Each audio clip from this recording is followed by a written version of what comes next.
Well, they're definitely looking and considering whether or not they should add either assembly lines or final assembly plants here in the United States. Obviously, there are plants in Canada and Mexico. When you look at North America, the bulk of auto manufacturing does take place in the U.S. relative to Mexico and to Canada. There you see the number of final assembly plants. And the newest opened just a few weeks ago officially, although they actually started production late last year, just outside of Savannah, Georgia. It's the Hyundai plant where they're going to be building electric vehicles, probably also going to be building some hybrids there. Who knows if they make further changes down the road. Now, they made the commitment in 2021 to build this plant, started construction in 22. So you know it takes at least a couple of years. Look, that's 3 years from them saying we're going to do it to them being up and running.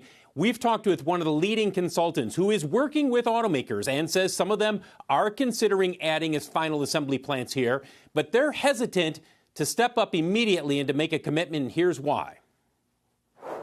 Some policymakers are expecting a tidal wave of new investment. I think it's going to be more like a 6-foot wave, because the auto industry is going to be cautious on this. They kind of learned a lesson 2 years ago.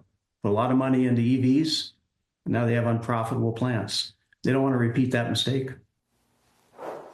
It's also costlier to manufacture vehicles in the United States than in Canada or in Mexico. This is the number one thing, Brian, that makes auto executives say, okay, if I add a plant in the U.S., what does this do to my profit margins? And also, some of the most desirable sites, they're not around anymore. And the automakers, if they had to add a final assembly plant, they need a couple of things: rails, ports in terms of access, and access to electricity, power. And guess who else is looking for great locations with access to electricity and power?